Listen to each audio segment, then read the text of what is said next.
Hello viewers, আসসালামু আলাইকুম। সবাইকে অনেক অনেক শুভেচ্ছা জানাচ্ছি আজকের রেসিপি দেখার জন্য। আজ আপনাদের জন্য নিয়ে এসেছি কলিজা ভুনার রেসিপি। আর এই রেসিপিটা আমি কলিজা পরিষ্কার করা এবং রান্না করা দুটোই একই সাথে খুব সহজভাবে করে দেখাবো। অনেকেই আছেন কলিজা খেতে খুবই পছন্দ করেন ভাত রুটি কিংবা পরোটার সাথে, আমিও কিন্তু তাদের মধ্যে একজন। আর একটা পারফেক্ট রেসিপি সবাই খুঁজে, আমার কাছে মনে হয় আজকের কলিজা ভুনাটা বেস্ট একটা রেসিপি। আশা করছি রেসিপিটি আপনাদের ভালো লাগবে। আর রেসিপিটি ভালো লাগলে লাইক কমেন্ট শেয়ার করতে ভুলবেন না, সেই সাথে আমার চ্যানেলটি সাবস্ক্রাইব করে পাশে থাকবেন। তাহলে চলুন মূল রেসিপিতে চলে যাই। আজ আমি গরুর কলিজা রান্না করব। আর এখানে ওজনের দিক থেকে প্রায় 700 গ্রামের মতো হবে।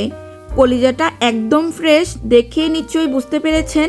ফ্রেশ কলিজা যেমন স্বাস্থ্যকর হয় ঠিক তেমনই রান্না করার পর খেতে ভালো লাগে। তাই সব সময় কলিজা কেনার সময় ফ্রেশ দেখে কিনবেন।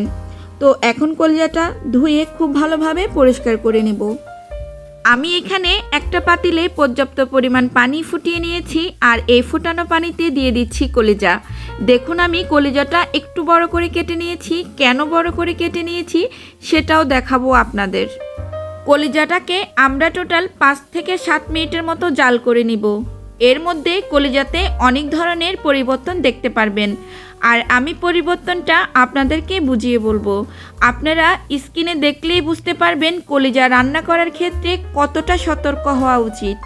একটু জাল করার কারণে কতগুলো ফেনা উঠে গেছে, এগুলো হচ্ছে কলিজার ময়লা। কলিজা সিদ্ধ করার সময় অবশ্যই খেয়াল রাখবেন কলিজার ভিতরে যে রক্ত আছে সেগুলো যেন বের হয়ে আসে। অনেকেই কলিজা রান্না করলে অতিরিক্ত কালো হয়ে যায়, তার কারণ হচ্ছে কলিজা সিদ্ধ করার সময় প্রপারলি কলিজা থেকে রক্ত বের করা হয়নি। কলিজা এমনিতেই রান্না করলে কালো হয়ে যায়, তার মধ্যে যদি রক্ত বের না হয় তাহলে আরও বেশি কালো দেখায়।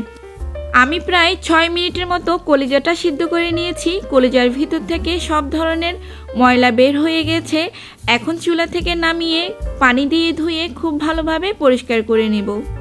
আর আমি বলেছিলাম কলিজা একটু বড় রেখেছি সিদ্ধ করার সময়, তার কারণ দেখুন কলিজার সাথে একটা স্কিন থাকে, এটা যদি রান্না করা হয় তাহলে কলিজাটা অনেক শক্ত হয়ে যায়। কলিজাটা একটু বড় করে সিদ্ধ করলে স্কিনটা পরিষ্কার করতে অনেকটাই সুবিধা হয়। আমি স্কিনটাকে খুব ভালোভাবে কলিজা থেকে সরিয়ে নিয়েছি। আর কলিজাটা ধুয়ে খুব ভালো করে মিডিয়াম কাট করে কেটে নিয়েছি। আমি কলিজাটাকে মিডিয়াম কাট করে কেটে নিয়েছি, আপনারা চাইলে আরও ছোট বড় করে কেটে নিতে পারেন। কলিজাটা কাটার পর আবারও ধুয়ে পরিষ্কার করে নিয়েছি। আশা করছি কলিজা পরিষ্কার করার প্রথম স্টেপটা আপনাদের ভালো লেগেছে। এবার চলুন দ্বিতীয় স্টেপে চলে যাই। চুলায় একটা কড়াই বসিয়ে দিয়েছি। এখানে দিয়ে দিচ্ছি 1/3 কাপ রান্না করার সাদা তেল। এবার দিয়ে দিচ্ছি 2টা আস্ত তেজপাতা। আর দিয়ে দিচ্ছি 8টা লবঙ্গ। গোলমরিচ দিয়ে দিচ্ছি 8টা। দারচিনির স্টিক দিচ্ছি বড় সাইজের 2টা। ছোট এলাচ দিচ্ছি 8টা। মশলাটাকে হালকা একটু ভেজে নিব যাতে করে সুন্দর একটা অ্যারোমা বের হয়ে আসে। এখন দিয়ে দিচ্ছি 250 গ্রাম পেঁয়াজ কুচি। এখানে আমি পেঁয়াজের পরিমাণটা একটু বেশি দিয়েছি, কারণ যে কোনো ভুনাতে পেঁয়াজের পরিমাণটা বেশি দিলে খেতে ভালো লাগে আর ঝোলটাও অনেকটা মাখা মাখা হয়। তো এই পেঁয়াজটাকে আমি হালকা একটু ভেজে নিব, জাস্ট সিদ্ধ হয় ঠিক তেমনভাবে তেলে ভেজে নিব।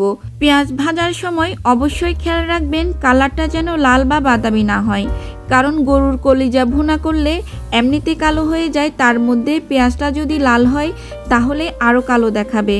আমি সব সময় বলি পেঁয়াজের কারণে কিন্তু যে কোনো তরকারির কালারটা ডিপেন্ড করে।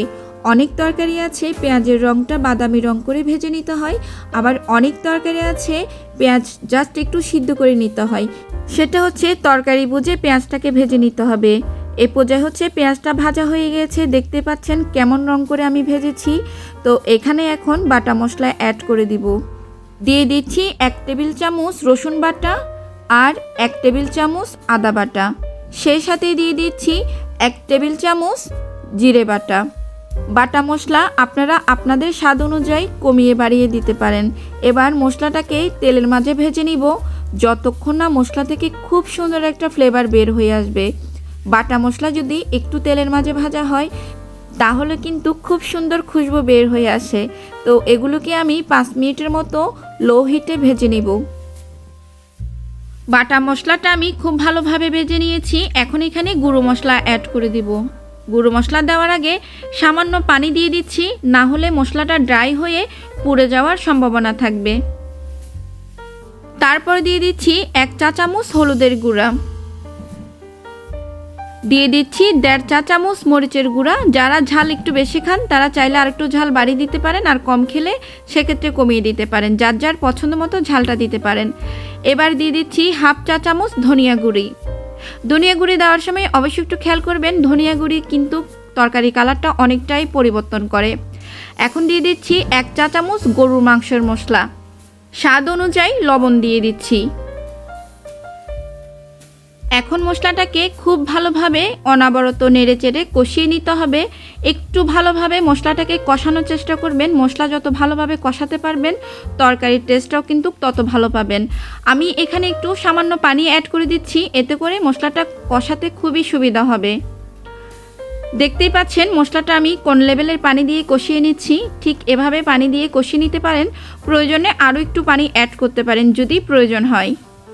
মশলা কষানোর ক্ষেত্রে কখনোই তাড়াহুড়ো করবেন না, চুলার হিটটা একেবারে মিডিয়াম টু লো করে রাখবেন, আর খুবই আস্তে আস্তে অনবরত নেড়েচেড়ে মশলাটা ভালোভাবে কষিয়ে নেবেন। আপনি যত ভালোভাবে মশলাটাকে কষাতে পারবেন ঠিক তত ভালো খাবারের টেস্টটা পাবেন। তো আমি এখানে মশলাটা আস্তে আস্তে প্রায় 20 মিনিটের মতো কষিয়ে নিয়েছি, কারণ আমার কলিজাটা আগে থেকেই সিদ্ধ করা ছিল আর রান্না করতেও তেমন একটা সময় লাগবে না। তো মশলাটা কষানো হয়ে গেছে, এ পর্যায়ে হচ্ছে কলিজাটা এখানে দিয়ে দিব। আমি আজকে এখানে গরুর কলিজা নিয়েছি, আপনারা চাইলে এক রেসিপিতে খাসির কলিজাও রান্না করতে পারেন। তো মশলাটা খুব ভালোভাবে কলিজার সাথে মিশিয়ে নিচ্ছি নেড়েচেড়ে। আর একটু সময় নিয়ে গরুর কলিজাটা রান্না করতে হবে, না হলে কিন্তু মশলাটা কলিজার মধ্যে ঢুকবে না, আর মশলা যদি কলিজার মধ্যে না ঢুকে তাহলে খেতে কিন্তু ভালো লাগবে না। দিয়ে দিচ্ছি 1/2 কাপের মতো পানি দিয়ে আবারও খুব ভালোভাবে নেড়েচেড়ে ঢাকনা দিয়ে ঢেকে চুলার হিটটা একেবারে মিডিয়াম করে 15 মিনিটের মতো রান্না করে নেব।